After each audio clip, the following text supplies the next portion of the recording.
En 2020, près de 30 000 personnes ont été secourues par les sauveteurs en mer de la SNSM. L'association compte aujourd'hui 9 000 bénévoles qui font preuve d'un dévouement indéfectible. Ils assurent la sécurité en mer comme sur les côtes, en métropole et outre-mer, parfois au péril de leur vie.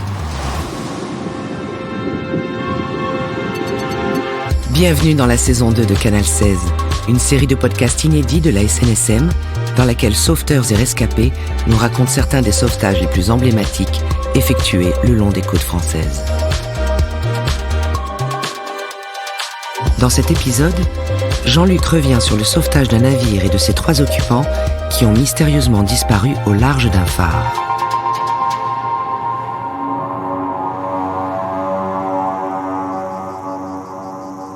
Je m'appelle Jean-Luc, j'ai 63 ans. Je travaille aux affaires maritimes du Var. Mon histoire avec la SNSM de Bandol, c'est une longue histoire. Elle date de 1981, de la création de la station de Bandol, à laquelle j'ai participé comme un des premiers membres fondateurs. La station de Bandol est une des stations majeures de Méditerranée. Tous les ans, c'est pratiquement 200 sorties en mer. Et en saison estivale, les interventions sont pratiquement journalières et il arrive parfois que nous en faisions 3, au moins dans la journée, si ce n'est 1 ou 2 supplémentaires la nuit. Nous sommes le 29 juin 2020. Le temps est au soleil, une mer agitée, du vent, un Mistral soutenu, on va dire, puisqu'il avoisine les 50 km/h. C'est la fin de l'après-midi, beaucoup ont terminé le travail à 17h, d'autres sont là de passage, et on se retrouve à la station. C'est un lieu de rassemblement, on vient voir un petit peu les papiers que l'on a pu recevoir, les courriers, on parle des futures interventions, des formations à venir, on refait le monde entre nous. Il est 17h30, je crois, lorsque le CROSS nous engage en nous disant qu'il a été alerté par un navire avec 3 personnes à bord. C'est une embarcation en gros de 5,50 m qui serait blanche, qui sont en difficulté, en panne de moteur, en dérive à proximité d'un phare. Depuis, le CROSS essaie de les contacter mais n'arrive plus à les joindre. Le requérant a appelé le CROSS via son téléphone portable, donc il ne peut pas être localisé dans l'immédiat, et le CROSS donc demande d'effectuer des recherches. On a un seul phare dans le secteur, qui est dans l'archipel des Ambiers, qui s'appelle le phare du Grand Rouveau. Et donc, on s'habille, on s'équipe, on met les moteurs en marche, et un appareil à 6 pour nous diriger vers cette zone supposée, là où il y a le fameux phare. On est en gros à 17 minutes pour y arriver, donc c'est très rapide. Je suis à la barre, j'ai un chef de pont avec moi et puis il y a tous nos équipiers qui eux assurent une veille tout au long du pont, à la jumelle et avec leurs yeux tout simplement. Et puis aux instruments, on regarde au radar, aux caméras thermiques, si l'on avait quelque chose. Il y a quelques bateaux au mouillage mais qui sont des voiliers, qui se sont mis à l'abri, quelques féliplanchistes qui s'amusent parce qu'il y a du vent. Mais on n'a absolument pas de type d'embarcation telle que celle que l'on recherche. On va effectuer maintenant des recherches concentriques pour voir un petit peu autour de nous ce que l'on a et on effectue ce que l'on appelle des patterns en termes techniques, donc veiller tout le long de cette côte du Brusque jusqu'à Sifour, jusqu'à Sanary. Ça doit faire 3/4 d'heure à peu près que l'on est dans la recherche. Rien à l'horizon et aucun bateau en vue. Avec les plaisanciers, ça arrive souvent, tout au moins parfois, qu'un requérant qui a demandé une assistance ait pu redémarrer son moteur, soit rentré par ses propres moyens et ait omis de prévenir qu'il n'avait plus besoin d'aide. On informe le CROSS qui nous dit assurer néanmoins une veille attentive et liberté de manœuvre, rentrer sur Bandol s'il n'y a vraiment rien. 18h30, je suis en train de faire route vers le port de Bandol lorsque le CROSS nous rappelle en disant: on vient d'avoir un coup de fil des sapeurs-pompiers qui ont eux-mêmes reçu une alerte d'un témoin qui habite sur une villa sur les hauteurs de Sanary et qui lui semble signaler quelque chose d'anormal, une grosse bouée blanche ou un petit bout blanc qui flotte et dont le CROSS nous dit, dans le doute, faites demi-tour et allez voir sur cette position. Mon semi-rigide de sauvetage était en alerte à Bandol, donc je l'appelle immédiatement, et le temps que nous arrivions sur cette zone, le Zodiac nous rejoint. Il nous faut pratiquement une bonne dizaine de minutes de recherche, et là effectivement, mon équipier à la jumelle me dit: on a un point droit devant, un point blanc, Il dit, je sais pas qu'est-ce que c'est. On voit à peine un petit bout de blanc. Et quand on s'approche, il me crie, oh putain, il y a 3 personnes dessus. On s'approche de la zone, il y a un bateau à semi-immergé. On voit son étrave, c'est-à-dire son avant, qui est en train de faire le bouchon entre les vagues.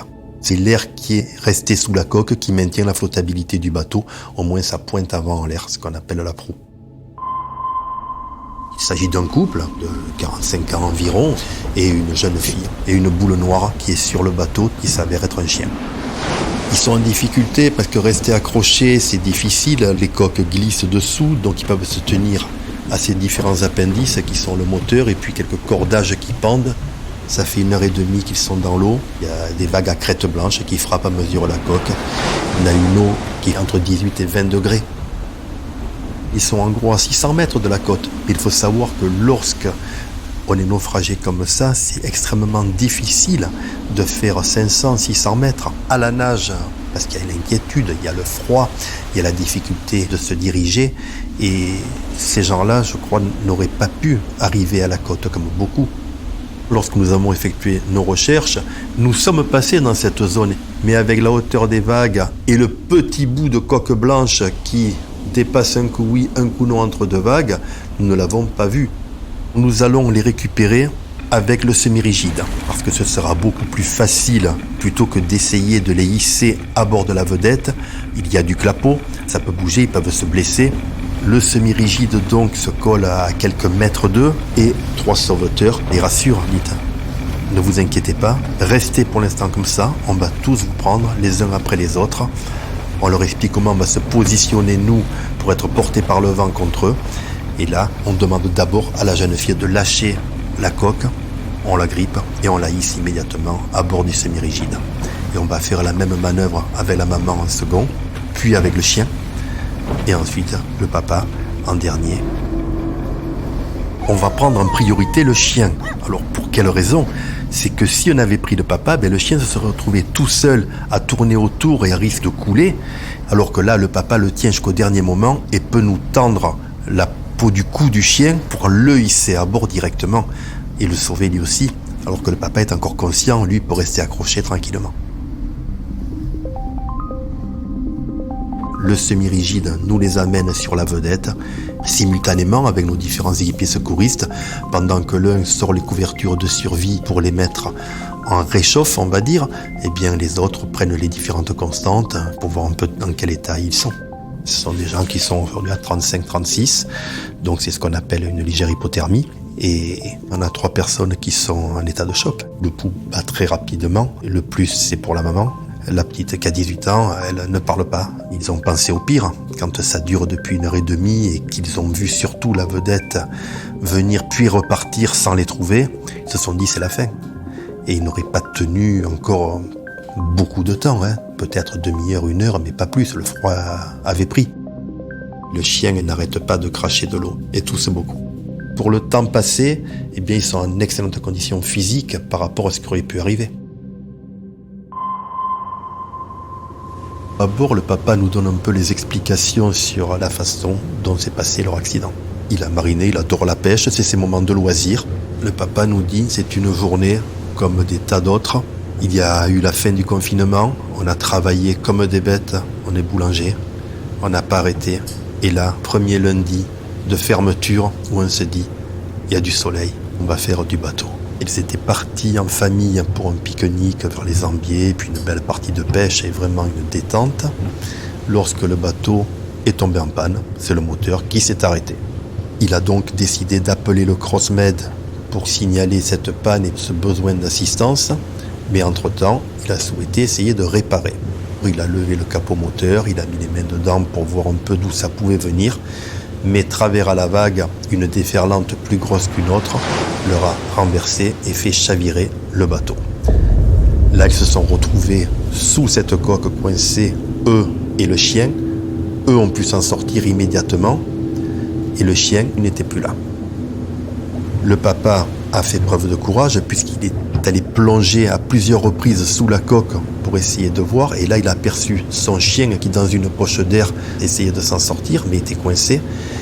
Il a pu sauver son chien. Il a remis avec lui sur la coque avec le reste de la famille.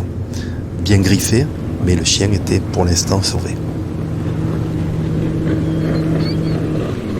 Lorsque nous arrivons au port, il est pratiquement 19h, on les amène à la station au chaud, on leur donne des vêtements secs, on leur sert du café chaud, et puis ils reprennent peu à peu leurs esprits.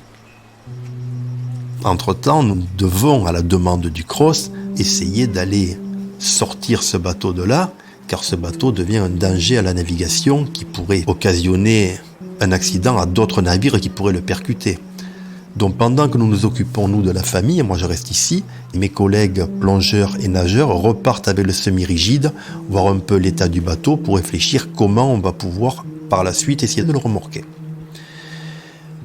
Et là, par radio, un de nos plongeurs, le patron du semi-rigide, m'appelle et dit « Ils sont bénis des dieux, j'ai plongé sous la coque, la sangle de la sacoche est restée accrochée à une manette et à l'intérieur, j'ai tous leurs papiers et j'ai toutes leurs clés. Je te les amène immédiatement. » Dessous, on a pratiquement 70-80 mètres d'eau. Il est évident que personne n'aurait pu retrouver cette sacoche, si ce n'est les poissons. Lorsque mon semi-rigide revient apporter la sacoche, me dit on devrait pouvoir sauver le bateau. Et on a l'idée d'y aller avec un radeau de survie. C'est des boudins pneumatiques que l'on va sangler et amarrer à la coque de l'embarcation pour qu'elle reprenne une assise de surface et de flottabilité, puisqu'elle va avoir une bouée pour la tenir. Certes à l'envers, mais au moins il pourra flotter et on va essayer de le remorquer comme ça. L'embarcation remonte en surface, tient bon, et on va le remorquer tel quel. On est obligé d'aller très lentement pour ne pas casser la remorque, pour ne pas casser le taquet auquel il est amarré, qui pourrait arracher la coque. C'est pratiquement une vitesse de 2 nœuds, c'est 4 km/h. Lorsque nous sommes repartis pour remorquer le bateau et le ramener à bon port, toute une partie de l'équipage secouriste reste avec la famille jusqu'à notre retour. Et puis en même temps, le papa voulait nous attendre, savoir si on avait pu sauver ce bateau. Et lorsque le bateau est remis à l'endroit et retrouve ses lignes, il y a une joie pour le papa. Bon, il sait qu'il y aura beaucoup de mal à sauver le moteur, mais le bateau, lui, sera sauvé. Et à ce moment-là, ils peuvent rentrer chez eux. Le chien a pu être sauvé. Le chien a passé plusieurs jours chez un vétérinaire et avec des ponctions au niveau des poumons, puisqu'il y avait de l'eau qui était rentrée dans les poumons. Et depuis, il se porte comme un charme. Il a repris une vie normale aussi. Donc, comme quoi, tout est bien qui finit bien. C'est la satisfaction du devoir accompli et surtout de la mission réussie. Ce couple, finalement, viendra nous voir plusieurs fois en amitié et viendra encore nous remercier. La maman, elle a surtout eu peur même pour sa fille, avec des visions parfois apocalyptiques dans des rêves qui ont suivi, de se voir tous mourir au fond. C'est ce qu'elle m'a raconté tout au moins. C'était totalement normal, c'est un traumatisme, ça a été un véritable choc. Et malgré tout, elle a pris sur elle, puisque le papa comme la maman ont refait du bateau. C'est pour ça que l'on fait cet engagement bénévole au sein de la SNSM, c'est pour sauver des vies humaines, pour que les gens reprennent de la joie et le sourire. Puis nous, on sait très bien que sans nous, le lendemain, on trouvait un fait divers particulier, avec 3 personnes et un chien au fond de l'eau, quoi. Donc, on est dans la joie de la réussite, surtout à l'arrivée. Dans cette histoire, il y a eu une grande chance qu'un témoin sur une hauteur depuis sa villa scrute la mer, voit quelque chose qui ne lui paraît pas normal et surtout ait le réflexe d'appeler. Donc cette personne-là, qui est anonyme, elle a sauvé une famille. Finalement, c'est si on avait pris la météo, peut-être on aurait réfléchi à 2 fois avant de partir, surtout avec un petit bateau. Donc c'est le premier conseil, toujours prendre la météo avant de partir. Le deuxième conseil, on met des gilets de sauvetage. Le troisième conseil, équipez-vous d'une radio. Et le quatrième, tant que l'on a un engin en état de flottabilité, que ce soit une planche à voile, un navire, une embarcation, ne jamais le quitter. Il est beaucoup plus visible que 3 têtes dans l'eau, et là ils ont eu un excellent réflexe.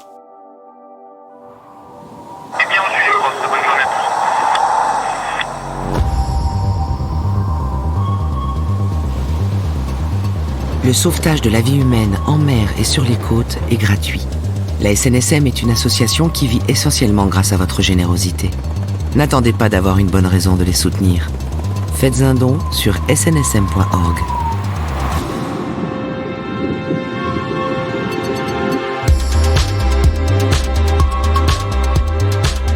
C'était le 2e épisode de la saison 2 de Canal 16. Une histoire de la SNSM, racontée au micro de Jeanne-Marie Desnos, avec la voix de Rebecca Finet, réalisée par Nicolas Mollet, mixé par Ben Oriel et produit par l'Acme Productions.